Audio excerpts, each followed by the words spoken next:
प्रधानमंत्री नरेंद्र मोदी ने आज लाल किले की प्राचीर से ध्वजारोहण किया और राष्ट्र को संबोधित किया। इस अवसर पर उन्होंने मणिपुर हिंसा, रिफॉर्म और सरकार की 10 सालों की उपलब्धियों को बताया। पीएम ने देशवासियों को 3 गारंटी भी दी। पहली, अगले कुछ सालों में भारत दुनिया की तीसरी बड़ी आर्थिक शक्ति बनेगा। दूसरी, शहरों में किराए के मकानों में रहने वालों को बैंक लोन में रियायत मिलेगी। और तीसरी, देश भर में 10,000 से बढ़ाकर 25,000 जन औषधि केंद्र खोले जाएंगे।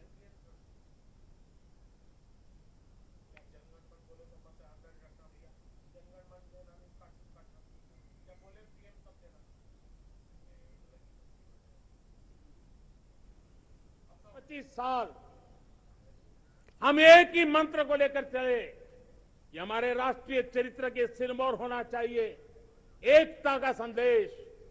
भारत की एकता को जीना, भारत की एकता को आंच आए, न ऐसी मेरी भाषा होगी, न ऐसा मेरा कोई कदम होगा। हर पल देश को जोड़ने का प्रयास मेरी तरफ से भी होता रहेगा।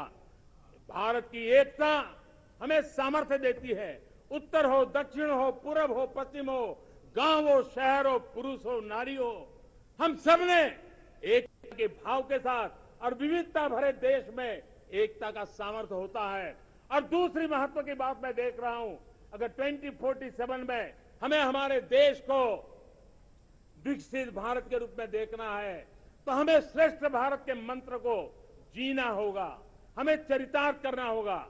अब हमारे प्रोडक्शन में मैंने 2014 में कहा था जीरो डिफेक्ट, जीरो इफेक्ट। दुनिया के किसी भी टेबल पर मेक इन इंडिया चीज हो तो दुनिया को विश्वास होना चाहिए, इससे बेहतर दुनिया में कुछ नहीं हो सकता है। ये अल्टीमेट होगा। हमारी हर चीज, हमारी सर्विसेज होगी तो श्रेष्ठ होगी, हमारे शब्द की ताकत होगी तो श्रेष्ठ होगी, हमारी संस्थाएं होगी तो श्रेष्ठ होगी, हमारी निर्णय प्रक्रियाएं होगी तो श्रेष्ठ होगी। ये श्रेष्ठता का भाव लेकर के हमें चलना होगा।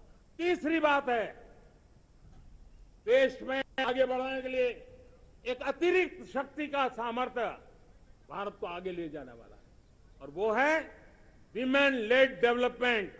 आज भारत गर्व से कह सकता है कि दुनिया में नागरिक उड्डयन में अगर किसी एक देश में सबसे ज्यादा विमेन पायलट हैं तो मेरे देश में है।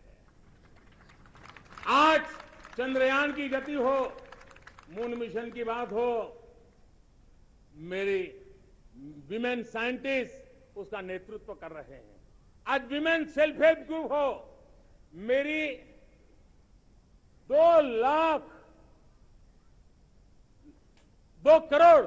करोड़ लखपति दीदी का लक्ष्य लेकर के आज विमेन सेल्फ हेल्प ग्रुप पे हम काम कर रहे हैं।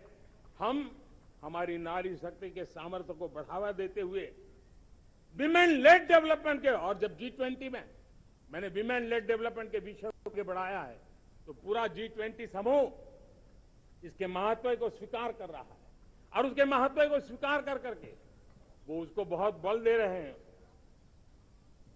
उसी प्रकार से भारत विविधताओं से भरा देश है।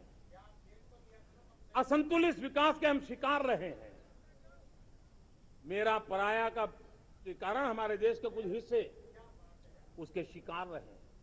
अब हमें रीजनल एस्पिरेशंस को, संतुलित विकास को बल देना है और रीजनल एस्पिरेशंस को लेकर के उस भावना को हमें सम्मान देते हुए, जैसे हमारी भारत मां का कोई, हमारा शरीर का कोई अंग अगर अविकसित रहे तो हमारा शरीर विकसित नहीं माना जाएगा।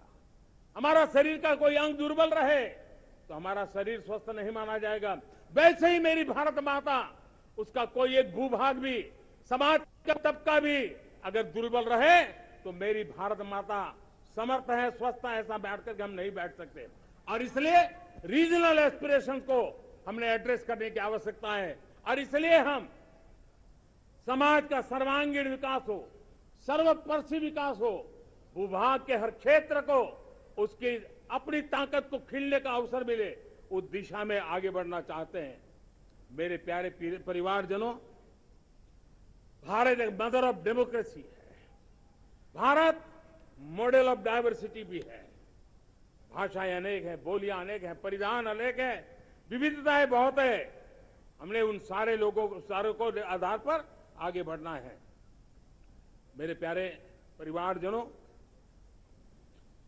देश के जब मैं एकता की बात करता हूं, तब अगर घटना मणिपुर में होती है तो पीड़ा महाराष्ट्र में होती है। अगर बाढ़ आसाम में आती है तो बेचैन केरला हो जाता है। हिंदुस्तान के किसी भी हिस्से में कुछ भी हो, हम एक अंगांगी भाव की अनुभूति करते हैं।